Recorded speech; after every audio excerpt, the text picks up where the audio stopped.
अब हम लोग आते हैं, इससे पहले हम लोग क्लास 23 तक किए थे, अभी क्लास 24 है, जिसमें हम लोग क्लास 9th का वो मैटर चैप्टर से लेकर, जिसमें चैप्टर 1 और चैप्टर 2 दोनों इंक्लूड है। पीछे का जो वीडियो था वो आप लोग हम लोग यहाँ तक देखे थे, क्वेश्चन नंबर 20 तक। हम लोग अब आते हैं क्वेश्चन नंबर 21 पे। 21 में हम लोग इससे पहले सारा चीज चर्चा कर लिए थे कि प्रॉपर्टीज ऑफ मैटर के बारे में और स्टेट ऑफ मैटर के बारे में और उससे रिलेटेड क्वेश्चंस।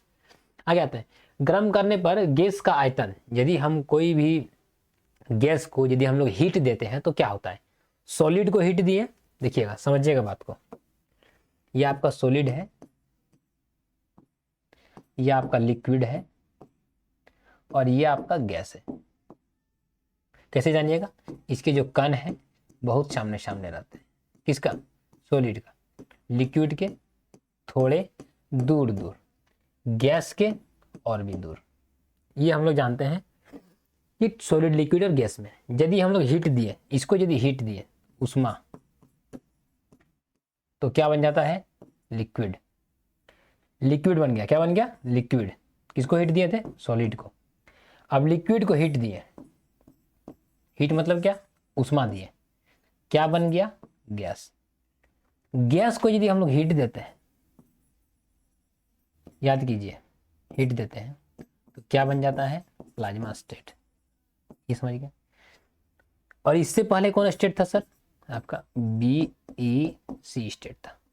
कौन सा कंडीशन पे, 0 केल्विन पे या -273.15 डिग्री सेल्सियस। ये हम लोग देखे थे, 5 अवस्था हम लोग देखे थे। हीट जैसे देते जाएंगे, कणों की गतिज ऊर्जा बढ़ती जाएगी और अवस्था बदलता जाएगा। गर्म करने पर गैस का वॉल्यूम क्या होगा, आयतन क्या होगा। ठोस का वॉल्यूम बढ़कर लिक्विड बना, लिक्विड का वॉल्यूम बढ़कर गैस बना। समझ गए ना, यदि हम लोग गर्म करते हैं तो वॉल्यूम बढ़ जाएगा, इसको गर्म करेंगे तो इसका भी वॉल्यूम क्या होगा, बढ़ जाएगा। आयतन क्या हो जाएगा, बढ़ जाएगा। तो क्या हो जाएगा, यहाँ पर आयतन बढ़ जाता है, वॉल्यूम क्या होता है, बढ़ जाता है। घट जाता होगा नहीं, अपरिवर्तित होगा नहीं, इनमें से कोई नहीं होगा नहीं। यहाँ हम आपको पूरा क्लियर दिखा दिए हैं कि जैसे जैसे जैसे हम लोग हीट देते जाते हैं वॉल्यूम बढ़ता जाता है, इसके जो पार्टिकल्स है वो दूर जाते रहते हैं। जैसे जैसे हम लोग हीट देंगे, हीट यदि कम करते जाएंगे, पार्टिकल सामने आते रहेंगे और फिर एक स्टेट आएगा आपका BEC स्टेट। ये हम लोग जान गए किस तरह हम लोग कैसे इसको डील करेंगे इस 21 नंबर को। आगे आते हैं 22 नंबर पे। आर्द्र वायु में गीले कपड़े सूखते हैं, ह्यूमिड एयर। आर्द्र वायु किसको बोलते, सबसे पहले ये समझिए, हवा में नमी की मात्रा हो। जैसे बरसात का दिन में आप देखिएगा कि हवा में नमी की मात्रा होती है। कभी देखिएगा बारिश हो रहा है तो आप लोग कपड़ा यदि आप लोग सुखाते हैं तो लेट से सूखता है। कारण क्या है कि आगे से ही हवा में आपका पानी की मात्रा है, तो आपका कपड़ा सूखने में लेट लगेगा। कारण क्या है, देखिए कपड़ा सूखने के लिए आपको 4-5 चीज चाहिए। मतलब कपड़ा सूखता क्यों है, वाष्पीकरण की क्रिया के कारण। तो सर वाष्पीकरण की क्रिया तेज कैसे होगा, आप यदि बहुत अधिक धूप पड़ेगा तो कपड़ा आपका जल्दी सूखेगा। मतलब वाष्पीकरण की क्रिया, वाष्पीकरण का जो रेट है, इवापोरेशन का जो रेट है वो तेज होगा। तेज होगा तो कपड़ा जल्दी सूखेगा। एक आपको हीट बताएं, उसमें ज्यादा रहेगा, ताप ज्यादा रहेगा तो सूर्य की रोशनी ज्यादा रहेगा। तो हवा की गति यदि ज्यादा रहेगा तो आपका जो भींगा कपड़ा वो जल्दी सूखेगा। देखे होंगे पंखा हम सुखाते हैं जल्दी, काहे, पंखा की गति से क्या होता है कि जो आपका भींगे कपड़े में जो जल के कण है वो आपको वायुमंडल में चले जाते हैं, इस प्रकार कपड़ा जल्दी सूखता है। ये हम लोग जाने हवा की गति के बारे में। आपका तापमान में आर्द्रता, मतलब वायुमंडल में आर्द्रता, यदि आपका आर्द्रता कम है, जैसे बरसात के दिन में आर्द्रता बहुत ज्यादा रहता है, कपड़ा लेट से सूखता है। अब गर्मी के दिन में वायुमंडल में जल के कण मतलब आर्द्रता, ह्यूमिडिटी बहुत कम होता है। यही कारण है कि गर्मी के दिनों में कपड़ा अपेक्षाकृत जल्दी सूखता है बरसात के दिनों की अपेक्षा। सतह का क्षेत्रफल, यदि आपका बहुत बड़ा आपका सरफेस एरिया है, यदि कोई कपड़ा है आप बहुत पसार दिए चारों तरफ, जल्दी सूखेगा। लेकिन आप उस समेट के सूखा रहे हैं तो लेट से सूखेगा। कारण क्या है, सरफेस एरिया बढ़ने से क्या होता है, आपका जो इवापोरेशन का जो रेट है, वाष्पीकरण का दर है, वो तेज होता है। इस प्रकार हम लोग जाने। अब बोल रहा है कि आर्द्र वायु में गीले कपड़े सूखते हैं, क्या जल्दी सूखेगा, मतलब जहां पर आपका जिस रूम का टेम्परेचर या जिस एटमॉस्फेयर का टेम्परेचर में ज़्यादा आपका नमी रहेगा, ह्यूमिडिटी रहेगा, वहाँ पर कपड़ा क्या होगा, लेट से सूखेगा। कारण क्या है, हवा बहुत अधिक तेज गति से नहीं चल पाता है। कारण क्योंकि वायुमंडल में आपके जल के कण है, जब जल के कण रहेंगे तो हवा जो जल के कण से टकराएंगे तो हवा की जो गति होगी वो कम हो जाएगी। जब हवा की गति कम हो जाएगी तो हवा की गति कम होने से क्या होता है, वाष्पीकरण की दर कम हो जाती है। यही कारण है कि कपड़े लेट से सूखते हैं बरसात के दिनों में। यदि सर नहीं रहेगा ह्यूमिडिटी तो फिर आराम से कपड़े सूखेंगे। ये हो गया एक चीज। दूसरा भी कारण क्या है, जो सूर्य की रोशनी पड़ती है आपके बरसात के दिनों में, वो आपको जो आपका वायुमंडल में जो ह्यूमिडिटी है उसी को आपका बादल का फॉर्म में चेंज करती है, मतलब वाष्पीकरण उसी का होता है। फिर आपका कपड़ा का वाष्पीकरण उतना तेज गति से नहीं हो पाता है, ये भी एक रीजन है। इस प्रकार हम लोग देखें तो आर्द्र वायु में गीले कपड़े लेट से सूखते हैं, आर्द्र वायु में ह्यूमिड एयर में आपका जो क्लॉथ है, वेट क्लॉथ है, वो आपका लेट से सूखता है, तो आपका देर से। जल्दी सूखेगा बिल्कुल नहीं, पहले जल्दी फिर देर से, ऐसा कुछ नहीं है। ऑप्शन आपका डी होगा नहीं। क्वेश्चन नंबर हम लोग देख लिए 22-23 बात है, तापमान बढ़ाने पर कोई ठोस पदार्थ, कोई भी आपका जो सॉलिड सबस्टांस है, यदि हम लोग टेम्परेचर आपको बढ़ा देते हैं तो क्या होता है, द्रव में परिवर्तित हो सकता है। ये भी हम लोग देखें अभी, इससे पहले वाले क्वेश्चन में देखिए, इससे पहले हम क्या देखे थे, हम लोग सॉलिड था, टेम्परेचर दिए, अवस्था बदला क्या नहीं, तो सर टेम्परेचर देने से सॉलिड टू गैस भी तो होता है सर, एक सब्लिमेशन है जिसको हम लोग उदरपातन बोलते हैं, हाँ वो भी होता है कि तापमान हम लोग देते हैं तो, लेकिन वो कुछ कुछ में, जैसे आपका कपूर हो गया, आपका अमोनियम क्लोराइड हो गया, एंथ्रासीन हो गया, नेपथलीन हो गया, उस सब में होता है। बिना द्रव में बदले सीधे गैस अवस्था में जा सकता है, जा सकता है। आपको जो अभी बताएं कुछ कुछ सॉलिड सब्सटेंस है, ए एवं बी दोनों, मतलब क्या हो जाएगा, ये दोनों हो जाएगा। तो हम लोग सी ऑप्शन पे जाएंगे क्वेश्चन नंबर 23 पे। क्वेश्चन नंबर हम लोग 24 पे आते हैं, कहीं पर भी आप लोग बिल्कुल भी कंफ्यूज नहीं होना है। आगे आते शुष्क बर्फ किसको बोलते हैं, कि जो आपको कार्बन डाइऑक्साइड होता है ना, उसका ठोस CO2 को, कार्बन डाइऑक्साइड का सूखा रूप, ठोस सॉलिड स्टेट, उसको हम लोग शुष्क बर्फ बोलते हैं। उसको हम लोग यदि उसको बैठ जाएंगे तो कपड़ा आपका भीगेगा नहीं, उससे किसी को मारेंगे तो आपको चोट लगेगा नहीं, लेकिन आपका पानी वाला यदि आप बर्फ लीजिएगा, H2O का बर्फ लीजिएगा तो आपको चोट लगेगा, उससे कपड़ा भींगता भी है। लेकिन CO2 जो आपका सूखा CO2, मतलब कहने का मतलब है आपका जो ठोस CO2 है, उसको हम लोग शुष्क बर्फ बोलते हैं। शुष्क क्या बोलते हैं, उसमें बैठने से हम लोग कभी भी कपड़ा आपका भीगा, मतलब भीगेगा नहीं, गीला नहीं होगा, ये आप समझ गए। तो ठोस CO2 कहाँ लिखा हुआ है, आपका ठोस कार्बन डाइऑक्साइड, इसी को हम लोग क्या बोलते हैं, शुष्क बर्फ बोलते हैं। ये क्वेश्चन भी बहुत बार एग्जाम पूछा गया है कि शुष्क बर्फ के नाम से किसको जानते हैं, तो हम लोग ठोस CO2 को जानते हैं। बर्फ का सूखा हुआ टुकड़ा ऐसा नहीं है, ठोस कार्बन डाई मतलब CH2 को बोल रहा है, कार्बन डाइसल्फाइड को, ये भी आपका होगा नहीं। ठोस अल्कोहल को भी हम लोग शुष्क बर्फ नहीं बोलते हैं। इस प्रकार हम लोग क्वेश्चन नंबर 24 को देखें। क्वेश्चन नंबर 25 पे आते हैं, निम्नलिखित में से द्रव में कौन सा अनिश्चित है, मतलब ये चार चीज में कौन ऐसा चीज है जो आपका लिक्विड में आपका अनडिफिनिट होता है, अनसर्टेन होता है, मतलब क्या वो निश्चित नहीं होता है। तो चारों में देखते हैं, डेंसिटी आपका जो भी आपका, चाहे केरोसिन का हो या फिर पानी का हो या फिर कोई भी अल्कोहल का हो या कोई भी लिक्विड सब्सटेंस का हो, डेंसिटी जितना होता है वो फिक्स होता है, वो आपका चेंज नहीं हो सकता है, ये आपका होगा नहीं। शेप आपका जो द्रव का है, आप यदि बॉटल में रखिएगा तो बॉटल का रूप ले लेगा, यदि आप गिलास में रख रहे हैं किसी लिक्विड को तो गिलास रूप में हो जाएगा, यदि आप बेलनाकार बर्तन में रख रहे हैं तो बेलनाकार बर्तन के रूप में हो जाएगा, उसका आकार बदल जाएगा। यदि आप शंक्वाकार आइसक्रीम का खोल में यदि आप पानी डाल रहे हैं तो आपका ये शेप का हो जाएगा। मतलब क्या है कि शेप चेंज हो जाता है किसका, लिक्विड का, लेकिन आपका घनत्व चेंज नहीं होता है। वॉल्यूम, यदि 1 किलो यहाँ पर है भरा हुआ 1 kg, तो आपका 1 kg यदि उसी आकार का बर्तन है तो 1 kg ले लेगा, फिर 1 kg ले लेगा। मतलब क्या है, वो घटेगा बढ़ेगा नहीं। ऐसा नहीं कि सर यदि हम लोग उसमें यदि डाल देंगे तो वो 1 किलो आधा किलो हो जाएगा, फिर किसी और में डालेंगे तो पता चलेगा कि आधा किलो 4 किलो हो गया, ऐसा कुछ भी नहीं है। कहने का मतलब आपका वॉल्यूम, मतलब 1 लीटर का 2 लीटर, 2 लीटर का 4 लीटर हो गया सर, 4 लीटर का अचानक 1 लीटर हो गया, बर्तन को चेंज करने से ऐसा कुछ नहीं है। आपका वॉल्यूम बिल्कुल भी चेंज नहीं होता है, खाली शेप चेंज होता है। क्या चेंज होता है, शेप। तो आपका ये होगा द्रव्यमान, सर ये 5 किलो तेल है, उसको दूसरा बर्तन में डाले तो 3 किलो हो गया या 9 किलो हो गया, ऐसा होता है क्या, ऐसा बिल्कुल भी नहीं होता है। आपका मास, वॉल्यूम एंड डेंसिटी आपका डिफिनिट रहता है लिक्विड का, आपका आकार अनडिफिनिट रहता है। तो हम लोग इस ऑप्शन के साथ जाएंगे। क्वेश्चन नंबर 25 हो गया। आते हैं क्वेश्चन नंबर 26 पे। 26 में क्या बोला जा रहा है, निम्नलिखित में से किसमें अंतर आणविक स्थान सर्वाधिक है, मतलब जो इंटरमोलिकुलर जो स्पेस है। हम लोग जब क्वेश्चन नंबर 1 में क्या देखे थे कि जैसे कि ये आपका सॉलिड है,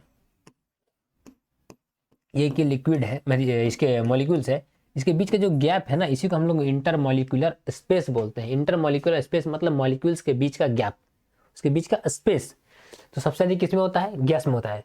सबसे अधिक किसमें होता है, गैस में होता है। इससे ज़्यादा आप देखिएगा तो प्लाज्मा आपको मिल जाएगा, लेकिन आपका यदि कॉमन स्टेट में सॉलिड लिक्विड गैस में बोला जाता है तो सबसे ज़्यादा, सबसे कम सॉलिड में और सबसे ज़्यादा गैस में। तो आपका ये लिक्विड है, ये आपका गैस है, ये आपका लिक्विड है। तो ये आप ये मतलब अंतर आणविक स्थान इंटरमोलिकुलर स्पेस सबसे ज़्यादा किसमें होगा, आपका हवा में होगा। समझ गए, क्या सभी में हो जाएगा, नहीं, सबसे ज़्यादा पूछा जा रहा है तो आपका हवा में होगा। क्वेश्चन नंबर 26 हो गया। आते हैं 27 पे। दाब के प्रभाव से पदार्थ का वॉल्यूम कम होने की क्रिया क्या कहते हैं। जैसे कि मान लो कि दाब कोई पदार्थ का वॉल्यूम, जैसे कि आपका एक द्रव है, ठीक है।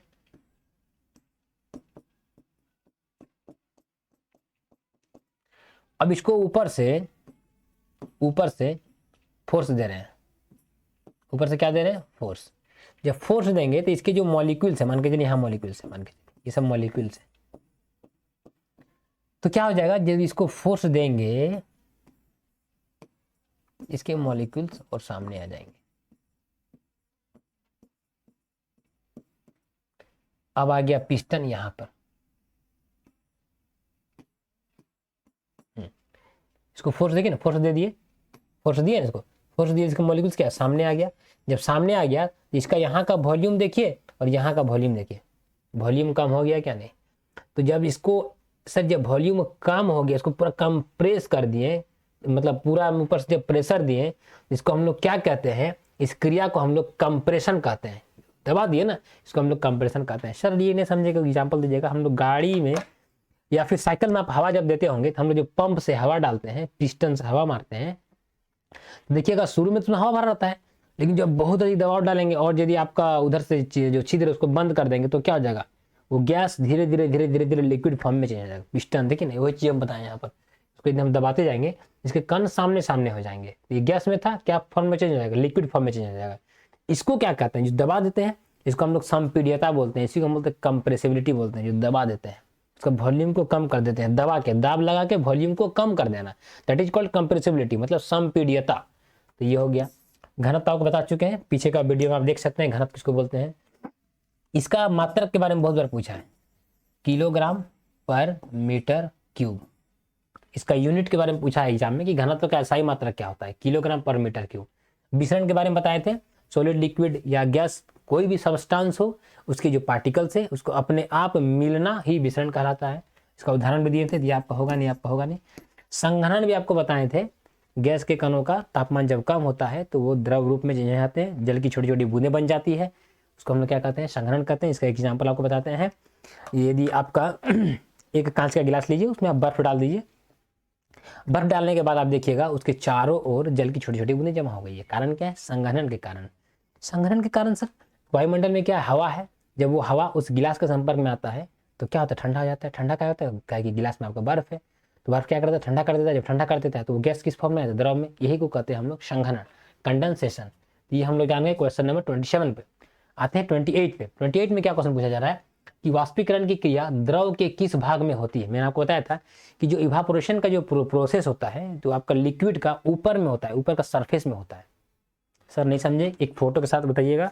इवापोरेशन जो होता है ना, जैसे मान लीजिए कि एक आपका बड़ा सा गिलास है, ठीक है, इसमें पानी भरा हुआ है पूरा, यहाँ तक पूरा पानी भरा हुआ है, इसमें सूर्य का रोशनी पड़ रहा है मान के चलिए, तो ये जो लिक्विड है ना, ये आपका वाष्प बन जाएगा। तो जो वाष्पीकरण, ये वाष्प बन जाएगा, ये क्रिया क्या कहलाती है, वाष्पीकरण कहलाती है।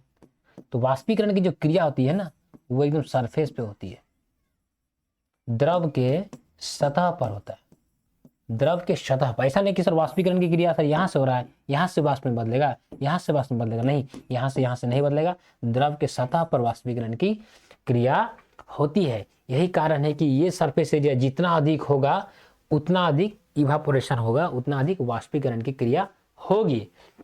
कहाँ पर होता है, सतह पर। ये ऑप्शन के साथ हम लोग टिक आउट करेंगे। संपूर्ण द्रव में नहीं होता है, आपको बता चुके हैं। निचले भाग में होता है, नहीं बता दिए, किसी भाग में होता है, ये भी आपको बता दिए, नहीं होता है। आगे आते हैं, नेपथलीन की गोली कुछ समय बाद बिना कुछ अवशेष छोड़े गायब हो जाती है। मतलब नेपथलीन का जो टेबलेट है ना, वो डिसअपियर हो जाता है after some time without living any residue. उस प्रोसेस को हम लोग क्या कहते हैं, हम लोग बताया था आपको, उदरपातन। नेपथलीन की गोली क्या होता है, ठोस अवस्था से डायरेक्ट गैस अवस्था में चल जाता है। इस प्रोसेस को हम लोग कहते हैं सब्लिमेशन।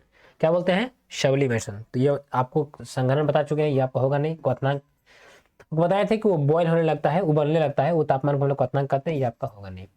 उदरपातन बताए थे कि डायरेक्ट सॉलिड टू गैस, इस प्रोसेस को मतलब ठोस अवस्था से गैस अवस्था में बदलना। उदाहरण क्या दिए थे हम लोग, कपूर दिए थे, एंथ्रासिन दिए थे, एक नेपथलीन पकड़ लीजिए, ये वाला एक ऑप्शन हो गया, 3 हो गया। एक अमोनियम क्लोराइड पकड़ लीजिए, NH4Cl। ये सारे सब्लिमेशन सबस्टेंस है। आगे वाष्पीकरण की क्रिया से होती है वाष्पीकरण की क्रिया से क्या होती है, जब कि समझ लीजिए कि आपके शरीर में पसीना है और जब हम लोग पंखा के सामने में जाते हैं तो क्या होता है कि वो जल की बूंदें सूख जाती है और हमको ठंडा लगता है। काहे सर? वाष्पीकरण के कारण। होता क्यों है सर?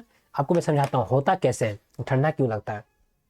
जब हमारे बॉडी पे पसीना होता है उसमें जब पंखा के हवा में बैठते हैं तो वो जो जल की जो बूंदे हैं, पसीना की जो बूंदे हैं, वो वाष्प बन के उड़ जाती है। तो आपको उसको तो उष्मा चाहिए तब ना वो वाष्प बनेगी।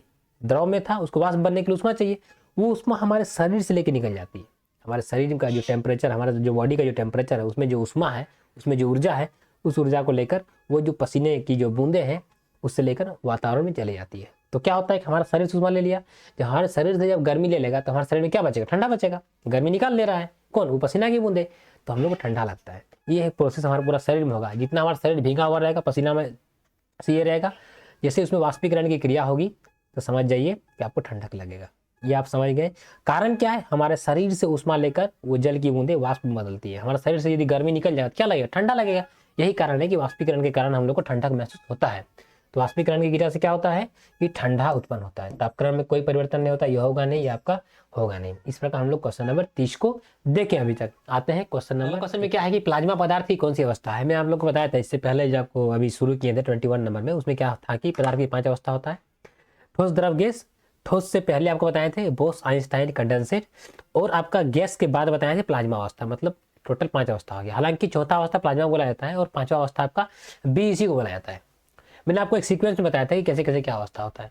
तो प्लाज्मा पदार्थ की कौन सी अवस्था है? तो चौथी अवस्था है। कौन सी अवस्था है? चौथी अवस्था है।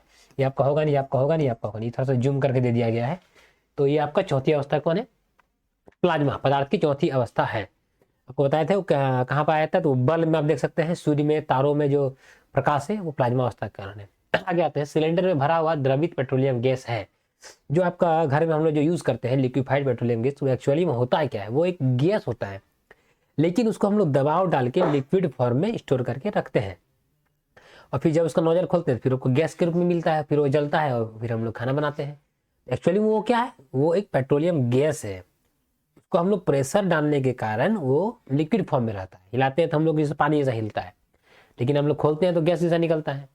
तो क्या है? एक गैस है। तो ये क्या जाएंगे हम लोग? इस पे जाएंगे। ये होगा नहीं, एक ठोस एक द्रव होगा नहीं, इनमें से कोई नहीं होगा नहीं। 32 हम लोग देख लिए। आगे आते हैं 33 नंबर में, गैस के कणों द्वारा बर्तन पर आरोपित बल क्या है। देखिए आप जैसे कोई भी एक बर्तन आप ले लीजिए, ये एक आपका बर्तन है, यहाँ पर गैस के कण है, तो गैस के मॉलिक्यूल्स है। तो गैस के मॉलिक्यूल्स क्या होते हैं? बहुत अधिक मूवेबल कंडीशन में होते हैं, उछलते रहते हैं, गतिमान अवस्था में रहता है। तो इधर उधर चलते रहेगा तो क्या करेगा? दीवालों पर क्या लगाएगी? एक प्रेशर लगाएगी। ये बाहर निकालने के लिए चाहेगी नहीं, बाहर निकलने, इधर से निकल जाएगा, कोई इधर निकल जाएगा, कोई इधर निकलना चाहेगा, कोई इधर निकलना चाहेगा, कोई इधर निकलना चाहेगा। कौन? गैस के मॉलिक्यूल्स। तो जब इधर निकलना चाहेंगे तो इधर तो आपका दीवार कौन? गैस की दीवार, क्या कहते हैं, बर्तन की दीवार है, इधर बर्तन की दीवार है। तो बर्तन की दीवार पे जो बल लगता है उसको हम लोग क्या कहते हैं? वही उसमें पूछा गया है कि वो आरोपित बल क्या है। तो आपको जो आरोपित बल है जो आपको बर्तन की दीवारों पे लगाती है वो गैस का दाब है।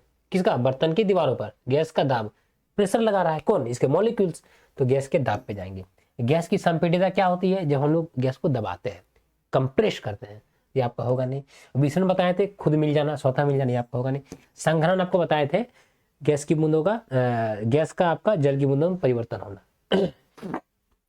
आगे आते हैं मिश्रण। तो सर अभी जो गैस वाला बताए थे, क्या द्रव की जो मॉलिक्यूल्स होते हैं वो क्या दीवारों पे फोर्स नहीं लगाती है? लगाती है, वो भी लगाती है। वो भी बर्तन के दीवारों पे फोर्स लगाती है, लेकिन ज़्यादा कौन लगाता है? गैस का है। गैस ज़्यादा, गैस के कण बहुत अधिक आपका मूवेबल कंडीशन में होते हैं। मिश्रण किससे मिलके बना होता है? देखिए मिश्रण को आप कोई भी दो या दो से अधिक पदार्थ को आप किसी भी कंडीशन में, किसी भी मतलब रेशियो में आप मिला दीजिए, मिक्सर हो जाएगा। सर जैसे 1 किलो दाल में आप 50 किलो चीनी मिला दीजिए, मिक्सचर। 1 किलो दाल में आप 50 ग्राम चीनी मिला दीजिए, मिक्सचर। आप बालू में चीनी मिला दीजिए, मिक्सचर। कोई भी अनुपात में मिक्सचर का जो आपका मिश्रण का कोई फिक्स आपका रेशियो नहीं होता है, याद रखिएगा। आगे हम लोग देखते हैं इसमें कि मिश्रण किससे मिलकर, दो या दो से अधिक अशुद्ध तत्वों से बन सकता है। दो या दो से अधिक शुद्ध तत्वों इससे ही बन सकता है। शुद्ध रहे या अशुद्ध रहे, दो या दो से अधिक पदार्थ होने चाहिए, दोनों को मिलाना चाहिए, उससे क्या बनता है? मिक्सचर बनता है। तो ए एवं बी दोनों, केवल एक ही तत्वों से मिलकर आपका मिश्रण नहीं बनता है, दो या दो से अधिक तत्व होना चाहिए। आगे आते हैं मिश्रण को थोड़ा सा हम लोग इस पर चर्चा करते हैं। मिश्रण दो प्रकार के होते हैं, एक समांगी मिश्रण, एक विषमांगी मिश्रण। समांगी मिश्रण क्या होता है, मैं आपको एक एग्जाम्पल से समझाता हूँ। आप पानी में चीनी मिला दीजिए, पूरी तरह मिल जाएगा, बाद में आपको चीनी दिखेगा नहीं, वो समांगी मिश्रण है। ऊपर से आप एक चम्मच उसका टेस्ट कीजिए और नीचे का एक चम्मच टेस्ट कीजिए, दोनों का फ्लेवर आपको, दोनों का टेस्ट आपको उतना ही लगेगा। ऐसा नहीं कि सर नीचे का एक चम्मच लिए तो ज़्यादा चीनी वाला पानी मिला और ऊपर का एक चम्मच लिए तो सर कम चीनी लगा, ऐसा नहीं है। आपको हर जगह का टेस्ट समान लगेगा, इसलिए उसको हम लोग समांगी मिश्रण कहते हैं, होमोजेनस मिक्सचर। हेट्रोजेनस मिक्सचर में क्या होता है कि पानी में आप रेत मिला दिए तो रेत आपका नीचे ही मिलेगा, ऊपर नहीं मिलेगा, ये हमको हेट्रोजेनस मिक्सचर हो गया।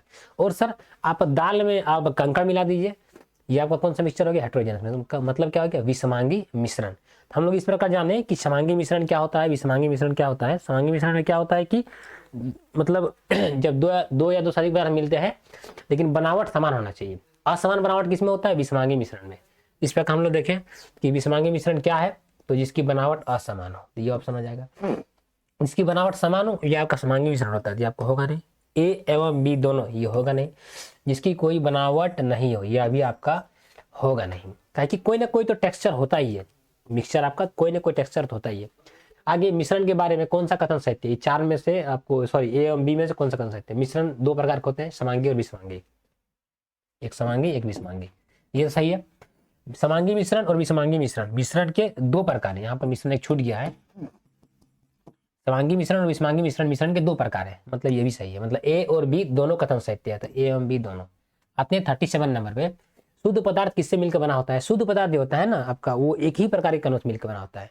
जैसे कि आप समझाते हैं, जैसे दाल 1 किलो है, फिर आधा किलो दाल है, फिर 100 ग्राम दाल है, तीनों को मिला दिए, तीनों तो दाल ही है ना, शुद्ध पदार्थ हो गया। अब एक दाल है एक चीनी है, दोनों को मिला दिए, वह शुद्ध पदार्थ हो गया। मतलब जो एक ही प्रकार के कण से मिलकर बना होता है वो आपका शुद्ध पदार्थ हो गया।